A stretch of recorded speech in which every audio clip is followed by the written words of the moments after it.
At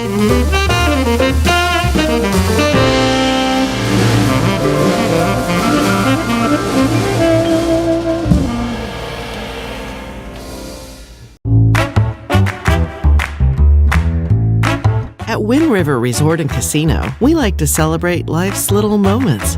Oh, and the big ones too, because around here, when you're completely in the moment, that's when the magic happens. Come in and find your moment at Wind River Resort and Casino. Good morning, everyone. Meteorologist Mike Krueger. You're watching Coffee with Krueger every weekday morning at 7 a.m. And this is where you get the latest forecast.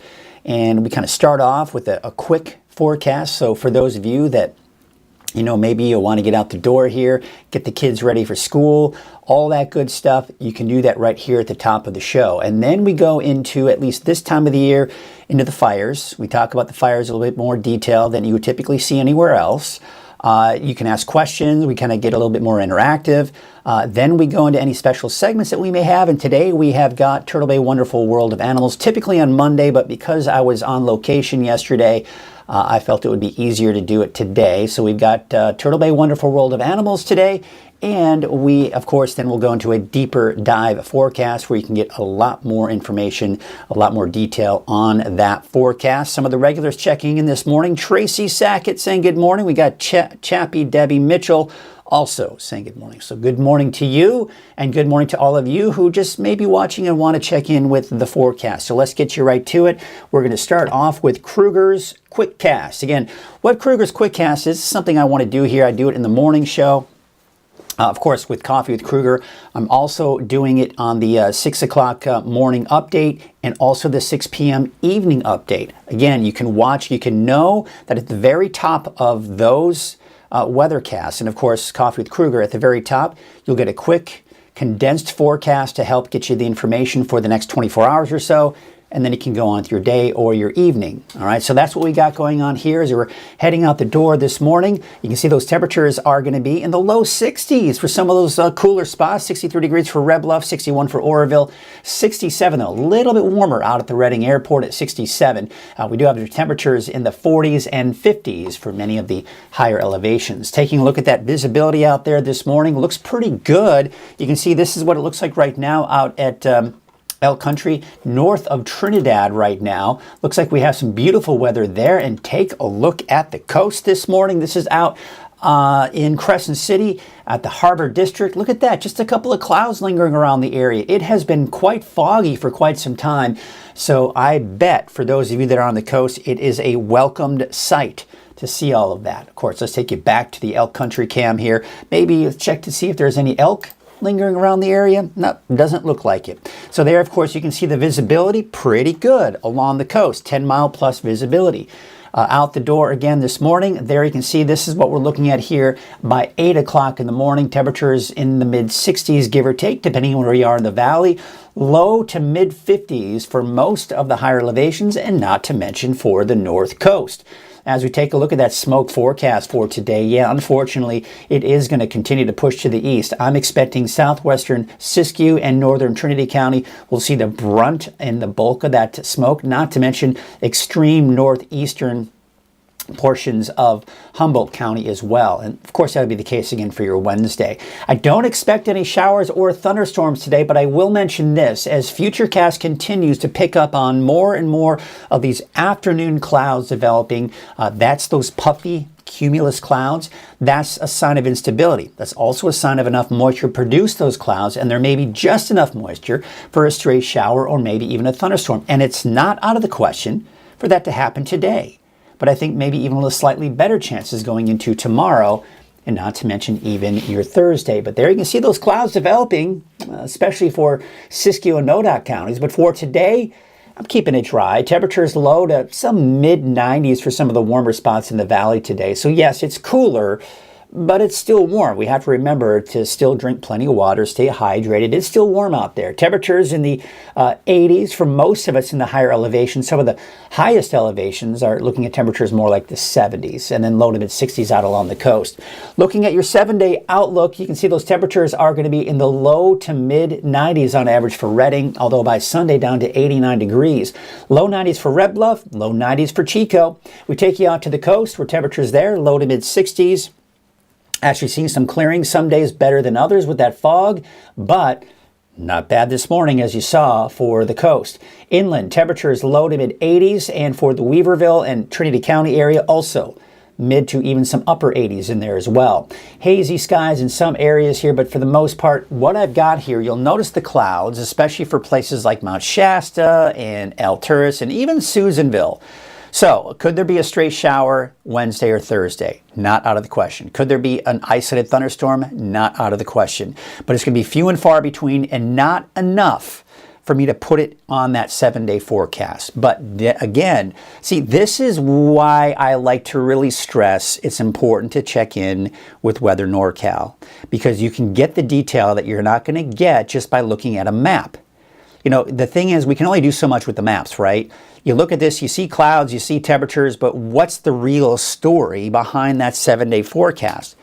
Well, that's where I come in. That's where weather forecasters come in, right? We tell you the story. We tell you what to expect. And that's kind of how we kind of break things down for you. Let's check in with everybody this morning.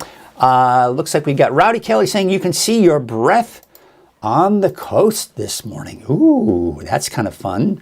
That is coming in from Rowdy Kelly. Let's check in with some of you.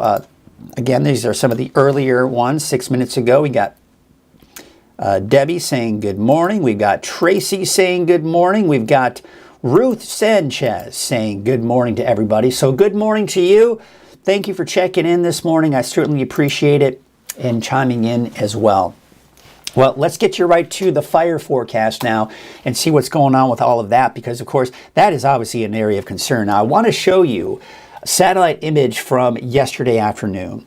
You can see where the main heat signature was. It was over the Boise. Why? Okay, interesting. Anyways, it was over the Boise fire. All right, so that's where we saw most of the activity yesterday. You can see the burn scar from the Park fire. And that burn scar, you don't really see any heat signatures. That doesn't mean that the fire is not active, just not as active as it has been over the last several days. Now, unfortunately, in the late night and early morning hours, we still kind of saw a little bit of a hot spot in the Boise fire area. You have to look closely, but it is there. But the good news is it did relax a little bit here. And of course, that can really help matters here. And of course, the air quality is an indicator as well. You can clearly see the smoke we're still seeing even this morning, mainly to the east of the fire. So let's take a look at the latest fire perimeter coming in from the Park fire. So now the latest is coming in at 429,263 acres at 39% containment. The black lines are the black lines of containment. We take you off into the northeast side of the fire, and what you'll notice, we're not seeing any red on the map here. That's important to know. Why? Because that means there hasn't been any recent activity coming in from the fire. So there you can see, of course, just the yellows and those oranges indicating a couple of days old, really. But most of that activity, as you can see here, has been kind of a northern fringe of that main arm that we're seeing here. Now, we kind of put the latest fire perimeter on top of that, and we're not really seeing much outside of that perimeter. So again, one of the things we really want to focus on here is Mineral, Mill Creek, and Childs Meadows, right? Because those are the communities that are the most threatened by this fire. And you can see here that nothing has really changed over the last 24 hours. We are seeing some of these areas filling in, but overall, Mill Creek still not any closer to Mill Creek, not any closer to Mineral, not any closer to Childs Meadows as well. And that's, of course, thanks to the firefighters doing everything they can to protect these communities and, of course, doing their fire operations the works. And what you'll notice here is we want to really see the trend here. Can we keep that fire south of Highway 36 and 89? Can we keep it south of 89, even as you go to the east of Highway 172. Can we do that? Or can the firefighters do that? And that would be amazing if they could do that and get that containment on there. But of course, this is still a fire that is to be reckoned with, right? I want to show you something here. We're going to take a look at, I'm going to take a look at the last 6 hours here. Kind of a time lapse here. I want to show you as we look at this. Let's make this full screen. You can see some of these little like embers kind of picking up a little bit here. They kind of come up, then they come down. You know, it's kind of one of those situations, you know, when you have a campfire and it's kind of burned out, you can kind of see the wind maybe make it kind of flare up a little bit here, just the embers kind of come up and then they go down. Well, that's essentially what we saw last night. Now, this, by the way, is in Morgan Point. This is very close to Mineral, and so it's kind of showing that. Let's take a look at that again. And again, look closely. You'll see just a few pop-ups areas. That's the light, but you can see some of these areas just kind of flare up a little bit here. Those embers just kind of flaring up a little bit, but no flames. That's the key, right? But we're still seeing some light smoke being generated from those embers. But as you can see, not as much smoke as we certainly have seen in the past. I want to take you now to the lower fire, because that obviously was something that popped up this past weekend and has created a lot of concern. The fire perimeter itself has not changed over the last 24 hours. We still have, as you can see, the evacuation warnings. That means you can be in your home, right? But just be aware that if something happens, and it still can, if something happens, you need to be aware and alert of the fact that you may have to evacuate, right? So just make sure you have everything ready to go. That being said, as I mentioned, the fire has not changed. The fire perimeter hasn't changed. 110 acres at 90% containment. I wish I knew where those containment lines are, but let's take a look at the Google Maps with that containment line. There you can see where that fire started in Lower Springs Road, just south of Eureka Way, and then it spread northward when it was kind of taking off, and it did go to the north of Highway 299 or Eureka Way. You can see Salt Creek there, but as we look at this, what we want to see, there you can see just outside of that fire perimeter, you've got a home, right? And then as we take you up to the north, you've got different roads. There's Baker's Hill Road. You've got Baker's Hill Road, which works its way up to the north of Eureka Way. And then I believe, yeah, that kind of goes into, I think that's a private drive. I'm not exactly sure what buildings or structures those are. It may be a private home. It may be a different structure. I'm not exactly sure. But that's, of course, outside of it. We go in and we're looking to see if there's any structures. Now, it looks like something there, and I can't see it with the fire perimeter in there. So kind of hard to see, but it looks like for the most part, there aren't a lot, if any, structures within that fire perimeter. And even, let's say, even if this is a structure or a home or whatnot, even if it's still in the fire perimeter, that doesn't mean it got damaged or burned down. Keep in mind that these fires can move through areas where homes are, but the firefighters tend to make a priority of protecting the homes, right? And a lot of times they can protect those homes, even though it's within that fire perimeter and where the fire has gone through. So again, I don't know if that's a home or what or not, but I haven't heard of any damages or any structures damaged or burned down. But there you can see Mill Creek Trail, and then it goes up to Middle Creek Road, and then that's kind of where it stops. So that's the good thing. We really aren't seeing many, if any, structures within that fire perimeter. And that's really what you want to see with these fires here. And really too close for comfort for the new development there, just to the west of that new development. And of course, there's a lot more homes there based on what Google Maps is showing. So you got to get the idea. That was certainly probably a very scary situation for the folks out in that new development. And not to mention the folks that were in the path, were very close to the fire itself, south and even north of Eureka Way. Especially, of course, we're in the area of where the car fire was, right? So that's,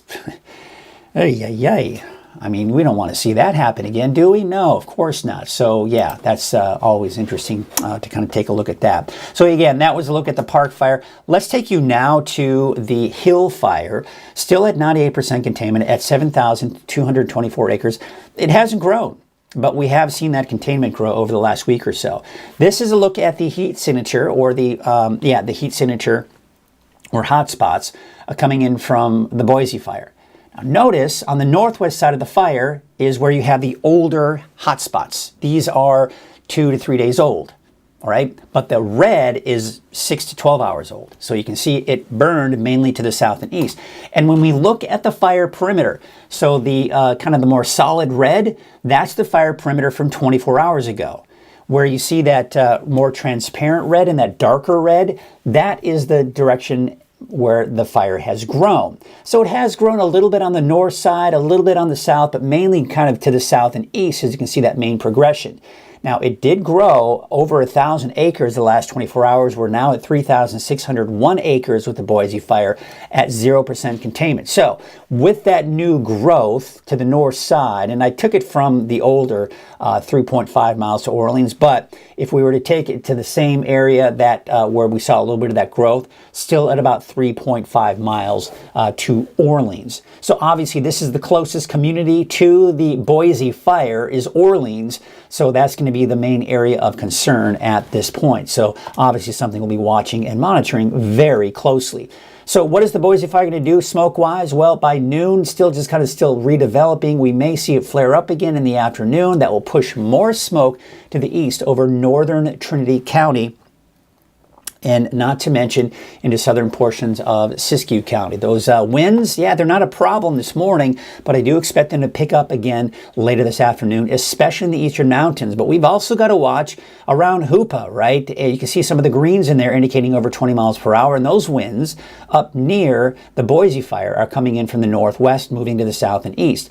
Otherwise, we're looking at more of a southerly flow of winds in the valley, but you see how they're picking up on the northwest side of the valley and in the eastern mountains as well.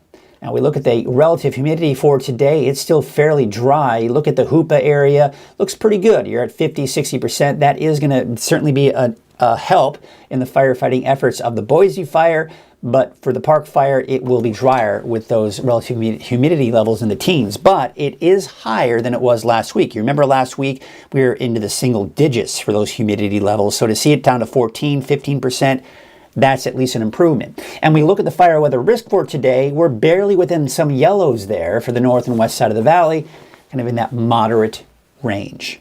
All right, we're going to take a look at some of those cameras out there. We're also going to check in with some of you and what you're saying and what's going on. And let's take a look at some of these cameras. I'm going to get through these cameras here real quickly too. Lake Oroville, North Forebay.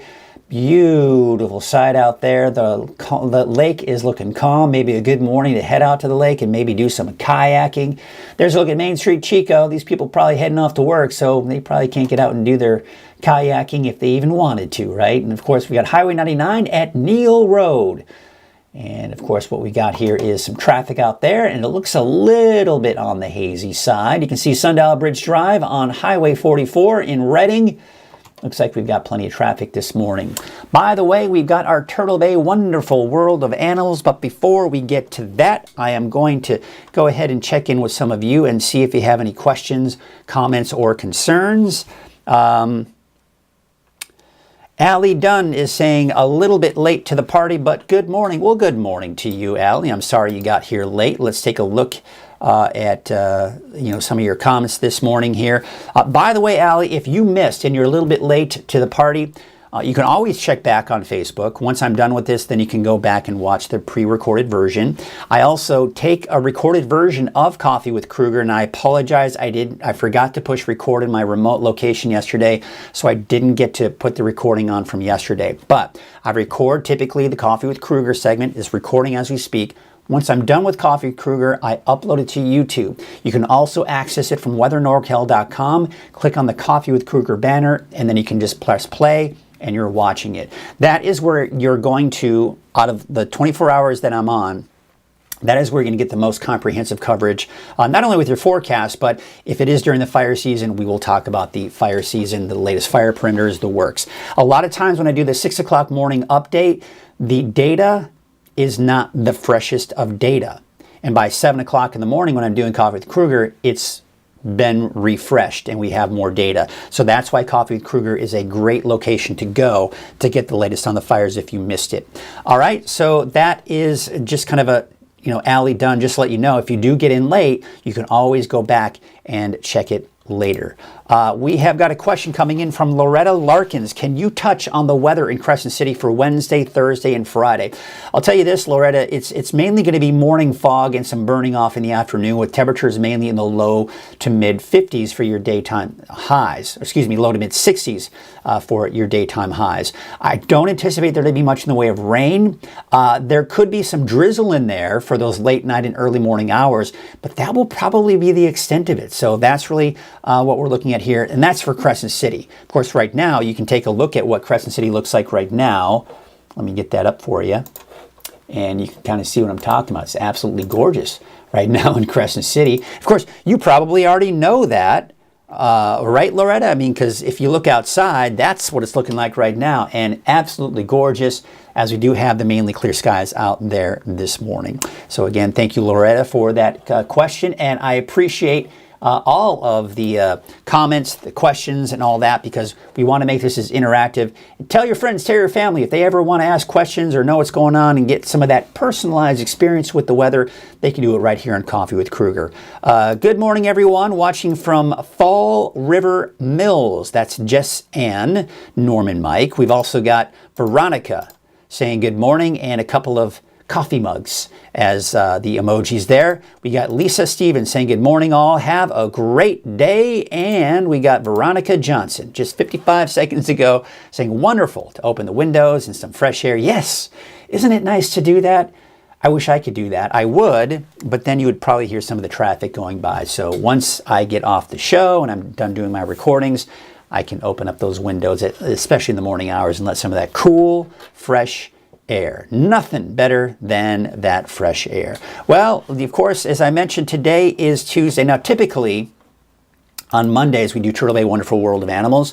But again, because I was out on location yesterday, I just thought it'd be easier that while I'm in the studio to give you your Wonderful World of Animals. So let's take a look at the latest Wonderful World of Animals, sponsored by Cottonwood Vet and Small Animal Clinic.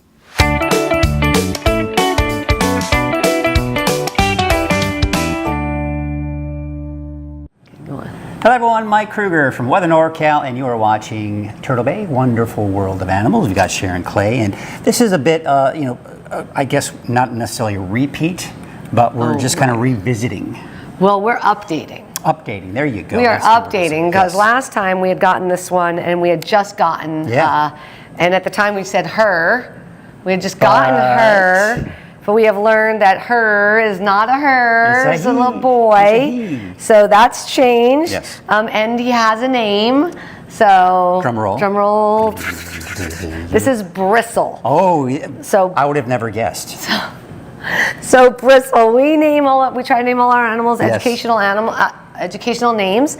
So Bristle is super, we love this name because it talks about the guard hairs. Everyone always talks about the quills, but these outside hairs right here, all the long ones, those are guard hairs, and guard hairs are like a body full of whiskers, and when you touch them, that tells them that there could be danger and to bristle. And so, to bristle. So they raise all of their hair up and show the quills. Has he done that yet? Yes, he does bristle sometimes. And then his tail feels like a bristle brush, the underneath. And so he'll climb and use it like leverage, and he'll use us for it. And here, you can feel it. Go on, you can feel the bottom of it. Oh, yeah. Feels like a bristle brush, right? Yeah, I just don't want to get a but there's no quills underneath the tail. Right. They're on the top of the tail. So you should be pretty okay with that. So so we just wanted to give an update. We start training them like immediately. He's now 11 weeks old. So when we first got him, he was 4 weeks old, and maybe 5 weeks or 5 weeks old. He was 5 weeks old last time, and he's already trained to do 10 solid behaviors, and we're working on 3 others. So we thought maybe we could show people some of the behaviors. Yeah, let's see some of the. This is amazing. What they do over here at Turtle Bay just amazes me. Okay, so the first one we're going to do is we're going to do down here. We're going to go circle, Okay, you impressed me if you do square. Can you do square? Cannot do square. I'd like to see triangle. Triangle. No, just kidding. Okay, circle back the other way though. Ooh. We can go both directions. You're gonna get dizzy. All the way. Don't go too fast. That was for the Olympics right there. Yeah. That was what that was. Perfect 10. Okay, and then we do something called mark, where they put the 2 feet up on our hand. So he has to do it perfectly on my hand. Mark. Okay, good. And then watch this. Okay, are you ready? Wave. No, pay attention here. Oh, wait, we have an itch. Oh, you have we have to wait for the itch to be done. That's kind of a wave. Yeah, we may have to have the camera come this way just a little bit, but we're gonna wave. You think I'm still eating. Wave. Keep going. That was a pathetic one. Wave. Oh, look at that. Keep waving some more. Good. So we taught wave, and then we've been really, we're doing Hard of Hearing and Deaf Awareness Day here at Turtle Bay, and so we thought it would be fun to teach him a sign. So we taught him how to say more in sign language. Okay. So we go up like this, and we go more. Oh my. Out and in. Good. That is there the it cutest is. thing ever. Are you kidding me So right we're now? training all kinds of things, but we do have all these fun behaviors that we're training, but then we also train things that we call husbandry behaviors, right? We do that with all of our animals to make things easier for their vet care and their health throughout their life. So some of the things that we train is just simply to touch, because remember, these guard hairs are extremely sensitive, and so it's kind of like it's tickly and bothersome, and they need to learn that it's safe. Touch. And he's letting me touch and show his eyes, so I can open his eyes in case we ever have to do eye drops. His feet, you can see the guard hairs all over his feet to keep them safe. Yeah. So to touch his feet, like Spike will not let us near her feet. So touch. So we're teaching touch, letting her learn that it's safe. And that one she didn't like, so I stop, right? Choice and control. If they don't like it, I stop. Touch. Okay, a little bit. Good. Yeah. So we are teaching things like that. She's letting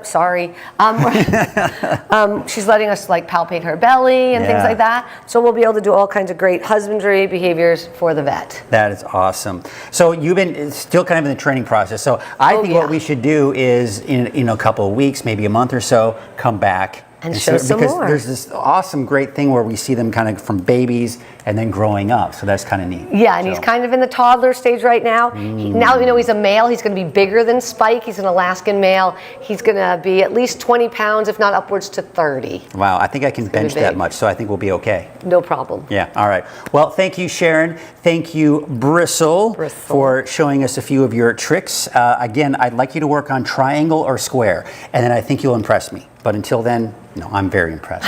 Good job. We'll see you next time on another edition of Turtle Bay Wonderful World of Animals. Now, when you're watching that, keep in mind that she's only had Bristle for, not even, probably about a month. So not very long. So they call it a porcupet when it's a baby, and then eventually it's a porcupine. So it's still a porcupet. It's still in its infant, very, baby stages, but she starts them very young and gets them trained so they can, of course, become parts of their show and all that good stuff. So a lot, it really is amazing what they do over there at Turtle Bay. So hats off to them for all of the hard work that they do behind the scenes to give all of you the awesome experience that you get out there at Turtle Bay. All right, well, tell you what, let's get ourselves to the main forecast here. And of course, we've got a sponsor for Coffee with Krueger, and that would be Wind River Resort and Casino. At Wind River Resort and Casino, enjoy friendly service, a wide variety of specials and promotions, plus all of your favorite slots and table games. Take a look at that current condition out there. But before we get to that, before we get to the current condition, I do want to remind you that I do have a weather app, and in that weather app, you can share your photos. And it's a really great way for you to share those photos. It's easy for me to get access to them, and we can share them on Coffee with Krueger, on my morning update, on social media, the works. So if you want to see it on Coffee with Krueger, just make sure you download the free Weather NorCal app, and then you can share your photos from there. And of course, the app is great. I was out of town over the weekend, and there were thunderstorms in my area in Texas, and it told me, hey, there's lightning strikes near you. So it warned me at that point, so it follows you along as well. All right, temperatures right now, they're cooling off. It's definitely, again, one of those mornings where you can open up those windows in the morning hours and really start to cool things off before it heats up. You got to eventually close them and put on that AC, but at least it does help. And if you have a whole house fan, that can really save on some of those utility bills. Temperatures in the upper 40s, low 50s for many of us in the higher elevations, in the same situation here out along the coast. So cooler weather will last into early next week with a chance for isolated mountain thunderstorms. And we're going to get into that a little bit more detail on that possibility for mountain thunderstorms. But also one of the things that I'm concerned about are the winds. They're going to get stronger going into the weekend. That could create problems with some of the current fires. Now, slightly warmer next week, but not really a big increase in those temperatures. The winds overall mostly below 5 miles per hour, but going through the afternoon. All right, so we take a look at the park fire. Those winds mainly coming in from the south. You can see the winds kind of gusting off in the eastern mountains, so some higher fire danger there. We also notice the winds more from the south in the valley, but the northwest side of the valley, we have those winds coming off the mountains and from the north and west. Meanwhile, we kind of take you closer out towards where the Boise fire is. You start seeing some of those greens in there. That's where you start getting into that 20-mile-an-hour range. And that's something we don't want to see. We want to see those calmer winds, but they are picking up. Now, you can see tomorrow afternoon, those winds picking up even more on the northwest side of the valley. Look at that for Redding, over 20 miles per hour. Still pretty gusty for the eastern mountains, and it looks like, again, just kind of a little pocket of that 20-mile-an-hour winds near where the Boise fire is. Now, as we take you into your Thursday, it looks like we're going to kind of see a bit of a repeat. Maybe not as strong for the northwest side of the valley, but still gusty at times for the second half of the day. And there you can see some of those winds in the eastern mountains. And it looks like, yeah, maybe those winds dying a little bit down towards the Hoopa area, and of course getting closer to where the Boise fire is. Now, the humidity levels, of course, we take you out towards where the Boise fire is, higher humidity there. So that certainly is helping, but we're still seeing activity there, and that's where we've seen most of the activity the last 24 hours. We'd like to see those humidity levels a bit higher, but at least we are seeing them get higher. Last week we're in the single digits, we're now into the teens, but I'd like to get these closer to 20 and even 30%, but that's just not going to happen, even when we do see the temperatures drop a bit. We're closer to 20% by the time we do get into Thursday, but again, you can see where the Boise fire is. Conditions are certainly a lot better there. However, the fire is still burning and there are still plenty of dry fuels out there. And speaking of that, you can of course see that smoke really pushing off to the east. A lot of the areas that saw smoke yesterday are going to see it again today, and we'll just kind of do a rinse and repeat going into your Wednesday. The smoke kind of dissipates in the Wednesday morning, picks back up Wednesday afternoon, and not to mention for your Wednesday night. Here's the big picture. Boy, that monsoon moisture. This is what I was flying through yesterday. All that monsoon moisture and the thunderstorms.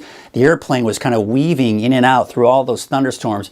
Not a fun time flying in an airplane during the monsoon moisture season. In fact, my flight to Salt Lake City got diverted. We did a couple of circles. No fun. And then they had to go to Denver, divert us to Denver. And then eventually I was able to get a flight to Sacramento.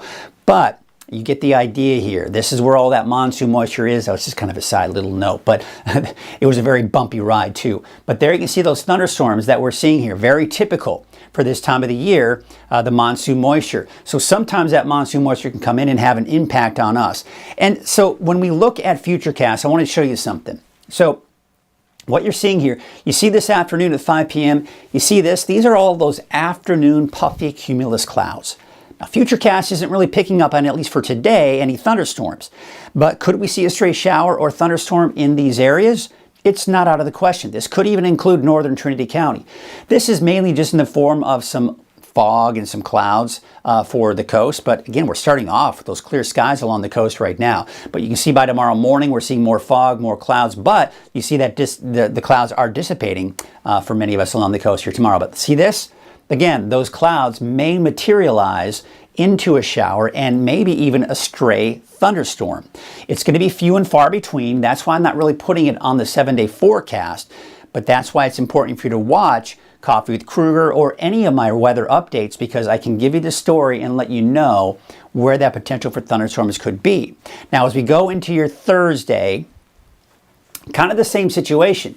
You see how we do have most of that moisture off to the north and east, but some of it is in northeastern California. So parts of Siskiyou County, maybe even northern Trinity County, and not to mention Modoc County, and even Lassen County could see some of that activity as well. Not out of the question for western Siskiyou and maybe even some of those inland areas of eastern Del Norte and eastern Humboldt County as well. I think Thursday might be the best chance for any of that thunderstorm activity to develop, really Wednesday, Thursday, and then it should start to dissipate as we go into Friday, and not to mention this weekend. So again, you can kind of see that Thursday, same type of situation here, looking at the long range. Then by Friday, we may see some more clouds developing in the afternoons. You see how that's kind of happening here. So we really have to watch this spin of low pressure here. This is going to be really the reason why we're expecting to see those cooler temperatures as well. So that area of low pressure over Canada, that's going to kind of basically push off to the east. But eventually, by the end of the week, some cooler air is going to kind of break off. A piece of energy will break off from the main low up here, and that's going to help to bring in some cooler air, especially for the Pacific Northwest. But you'll notice even this big, broad trough of low pressure. So there's a bit of an area of low pressure right here. But what this is happening is this. This low pressure right here is going to be interacting with this high pressure here. Now what's going to happen is we're going to see more of a southwesterly flow of winds coming in, and it could get a little gusty at times, especially by this weekend, and it could linger on into next week as well. There's a look at Monday, Tuesday of next week. There's an area of low pressure, still looking at the potential for some gusty winds going into early next week. This area of low pressure may migrate a little bit to the north, even going into the middle of next week, but still seeing that flow around that area of low pressure and with that high pressure to our south and east could continue to give us some gusty winds at times. I don't want to alarm you that this is going to be a major event or a major problem, but it is something we need to keep our eyes on and watch closely, and I'm sure the firefighters are also watching this pattern here very closely as well. Because yes, we are looking at those strong winds, but at least one of the good factors is if we have to have a stronger wind, you'll want it to be coming in from the south and west, simply because it's coming in from the ocean. That means there's going to be a little bit more moisture with that wind. It won't be as dry of a wind. If we had more of a north wind, then we have a problem because that wind is coming from a landmass. It's drier, and that's when we start to see those drying winds, especially when you start to see those winds come down those mountainsides. It compresses, heats up, and dries out as well. So that can be an issue. So again, this is the pattern I'm watching starting this weekend, going into possibly even the middle of next week. But with that said, it is bringing us cooler weather, and that's why the Climate Prediction Center does have us in that cooler than normal category. You can see the downward trend in those temperatures as we do get down to around 90 for Saturday, Sunday, Monday, and then they start to kind of creep back up towards Tuesday and Wednesday of next week. Here's a look at your wave heights. You're going to have to look closely to see any changes here. There's this afternoon around 4 feet. You'll notice we see a little bump up in those wave heights, but just barely by about a foot for your Wednesday. So no main concerns there, but we do expect to see those winds from the northwest at 5 knots, and there will be that patchy dense fog this morning. May start to dissipate by the afternoon. Here is your detailed Trinity County neighborhood forecast. Those temperatures mainly in the mid-80s, give or take, for the Highway 299 corridor there. Upper 80s for Coffee Creek and Trinity Center. And we look at that 7-day outlook, we're talking about temperatures mid to upper 80s on average for the next 7 days. Take it to the south, there you can see out towards Mad River about 75, 81 for High-and-Palm, Hayfork 86, Wildwood about 79, and pretty much the same story for Hayfork, mid to upper 80s for those daytime highs. Here's your North Coast neighborhood forecast. We start off with Redway. Temperatures mainly in the 80s, although you can see down to about 79 degrees by Thursday. We take you up north, out towards Ferndale, Fortuna, Hydesville, and Rio Dell, upper 60s, but mid to upper 60s for the next 7 days. How about to the coast here, out towards Trinidad, about 70, 65 degrees for Eureka. Now, Hoopa, obviously a bit warmer there inland, but still beautiful, right? We're talking low to mid 80s on average for the next 7 days. Up north into Crescent City, you've got those low 60s for the next 7 days. There will be some clearing at times, like we're seeing this morning, and most likely even this afternoon.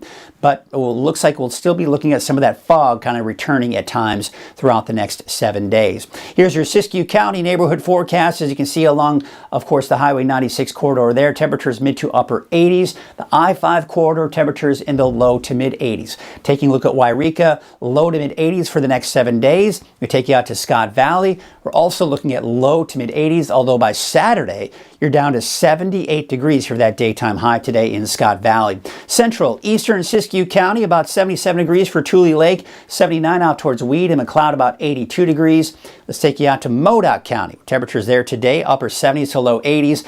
Basically low 80s for the next 7 days. Now, and you'll notice I don't have any showers or thunderstorms in the 7-day forecast, but if we see any, it will most likely be Wednesday and Thursday, especially for Siskiyou County, Modoc County, and many of the eastern mountains as well, especially into northern and northeastern portions of Lassen County. There you can see Bernie, temperatures low 80s for the next 7 days. Maybe a chance for a thunderstorm as we go into tomorrow afternoon, and not to mention even your Thursday afternoon as well. Taking a look at Chester, you're looking at temperatures right around 80 degrees, give or take, for the next 7 days. And for Lassen Park, in the mid 60s. Could see some afternoon thunderstorms there as well going into your Wednesday and Thursday. Paradise most likely dry with temperatures low to mid 80s. Susanville, you could see a stray shower or thunderstorm, especially Wednesday, Thursday as well. Otherwise, temperatures there will be in the mid to upper 80s. How about your Valley neighborhood forecast? Well, temperatures should be upper 80s to about 90 degrees for Chico. No showers, no thunderstorms in the forecast, just the cooler weather. 94 degrees out towards the city of Shasta Lake, 93 for Cottonwood. There you can see Lakehead, about 89 degrees. Let's take a look at your 7-day outlook for Redding.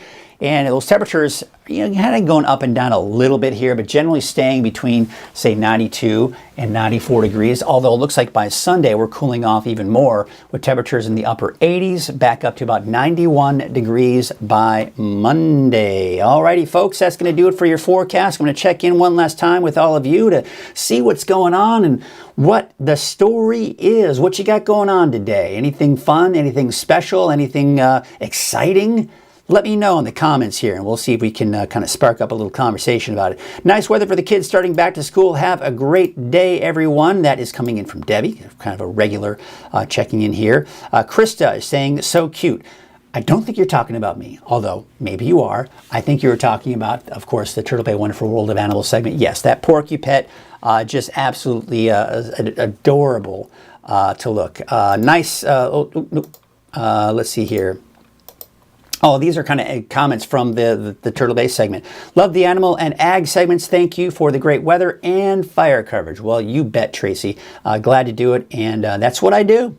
That is what I do, folks. I try to do the best that I can to give you. So, again, if you're watching for the first time and you're just kind of wondering, the best time to catch the fire coverage will be right here on Coffee with Krueger Live. That's where you get the latest data that's coming in, the most comprehensive fire coverage, looking at those fire perimeters, zooming in, checking out different distances from different communities, the works. You can get interactive, ask questions, and even if it's not about the fire, just about the weather in general, you can do that. This is an interactive show if you want to make it that way. And all you have to do is make comments, and I can check them out, and I can answer your questions, make comments on your comments as well, and get the conversation going. We've got Chappie saying that she is visiting her granddaughters this morning. Well, how fun is that? We got some grandkids ourselves, so that's always kind of fun here when you can go ahead and do that. Kind of hard to believe, I've got a 15-year-old, but it is what it is. But Debbie, thank you so much for sharing that, and I hope you have a good time with your grandkids. Good morning, no fog in Blue Lake this morning. Interesting. Is that the same one? Nope, that was a different one. We have got Julie saying good morning, no fog in Blue Lake. Just sunshine. Isn't that nice? It's probably been pretty foggy there for quite a while, so when you get these breaks, I can only imagine how nice that is here. So there you go. We've got Lynn Jones saying, thanks for all your work, keeping us informed. Looking forward to the cooler temps. I agree, these cooler temperatures are nice. When I was in Texas, Central Texas over the weekend and on Monday, I tell you what, that humidity is almost unbearable. My brother-in-law on Sunday was out there mowing. He's got over an acre of property, and it's all lawn. He waters it. It's a grass. And he's got to mow it once a week in the summer, and he's got the riding mower, but it's still hot out there, and he's out there edging and the work. So I don't know how he does it. But it's so hot and humid out there. It's crazy. All right, folks, that's going to do it for us today. Let's leave you with a couple of camera shots here, and we'll kind of finish things up this morning as we wrap up the show and have yourselves a good day, and I love the fact that you all are still kind of chiming in and interacting. That's the way to do Coffee with Krueger. That's what makes Coffee with Krueger so special. Not only do you get Mike Krueger's forecast, right, but you can get a personalized forecast if you want it. So there it is, taking a look at Lake Oroville, North Forebay. Looks like it's a beautiful morning out there, although it looks like this picture is frozen. Let's see if we have a different shot coming in from Lake Oroville. Yep, looks like we have something out there. Not exactly the best shot. Looks like we have some birds hanging out on the railing there. Interesting. But that's going to do it for us. Lynn's saying your cousin lives in San Antonio, and it's hot. It is definitely hot. All right, folks, that's going to do it for Coffee with Krueger this morning. Have yourselves a great day. We'll see you tomorrow. Of course, be sure to check in at noon for my latest weather forecast, not to mention my evening forecast at 6 p.m. And, of course, right here on Coffee with Krueger at 7 a.m. Have a great day.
Thank you.